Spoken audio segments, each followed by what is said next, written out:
Premiere league रे झुमिले दर्शक नेले भरपूर मजा। हाँ दर्शक बंधु, नियारा स्टाइल रे क्रिकेट मैच जहाकु देखिबा पई जमिथिला लोकंक भिड़। आपण भाबुथिबे मैच देखिबा पई भिड़ जमिथिला, एथिरे बड़ कथा कोन? किंतु प्रकृत कथाटा हेला कि क्रिकेट मैच देखिबा पई जेतिकी लोक आसी नथिले, आसीथिले क्रिकेट मैच रे थिबा अंपायर जनकु देखिबा पई। आपण पुणी भाबुथिबे अंपायर को देखिबा पई काहेकि आसीथिले लोके? कारण आपणक सामने रे आज्ञा देखंतु एई डांसिंग अंपायर जनकु। सबठारु आकर्षणर केंद्रबिंदु थिले एही डांसिंग अंपायर। खेल आरंभ ठारू शेष पर्यंत अंपायर जनक छक्का चौका एवं आउट हेबार सूचना को संगीतर ताले ताले डांस करी भिन्न अंदाज रे जणाउथिले। अंपायर को डांस देखि दर्शक माने भरपूर मजा उठाउथिले। खेल देखिबा सहित अंपायर को डांसिंग अंदाज दर्शक मानकु आकर्षित करिथिला।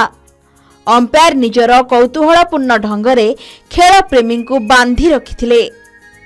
केतेबेले भूईरे गड़ित, केतेबेले मुंड तले गोड़ को ऊपरे करी, केतेबेले टेंगे टेंगे गीतर एक्शन करुथिले तो केतेबेले आउ केउ गीतरे मजालिया अंग भंगी देउथिले। विभिन्न भंगीरे नाच गीत करी खेलर निष्पत्ति देउथिले। तांकर एही कौतूहलपूर्ण निष्पत्ति को हजार हजार खेल प्रेमी उपभोग करुथिले। मयूरभंज जिला उदला क्रिकेट क्लब आनुकूल्य रे मुन्ना मेमोरियल पक्षरु चलीथिला उदला प्रीमियर लीग 2024, जेउथिरे देखिबाकू मिलिथिला एही दृश्य। तेबे उदला हाई स्कूल पड़िया रे गतकाली थिला फाइनल मैच। तेबे फाइनल मैच रे विशेष आकर्षण साजिथिले एही अंपायर। ये जणे नुहे म दुई जण, दुई अंपायर चंदन बिंधानी और बबलू साहू।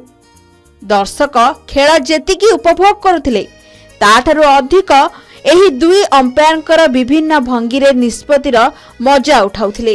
तेबे एही खेलरे मुख्य अतिथि भावे उदला एनएससी अध्यक्षा प्रमिला पंडा जोगदेई विजेता एवं उपविजेता दल को पुरस्कृत करथिले।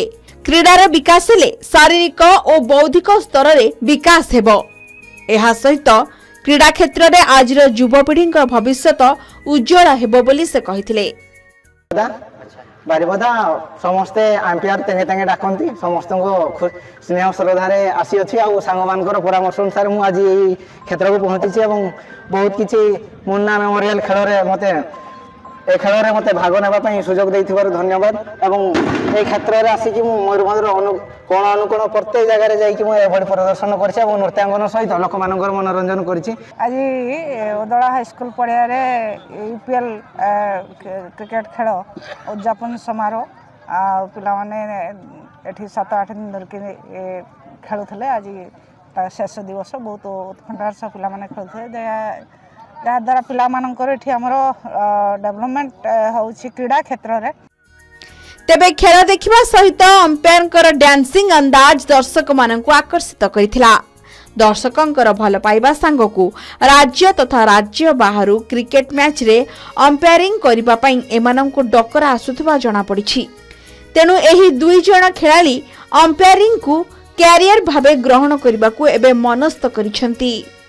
उदलारु मानस पाणीଙ୍କ रिपोर्ट, के न्यूज ओडिशा।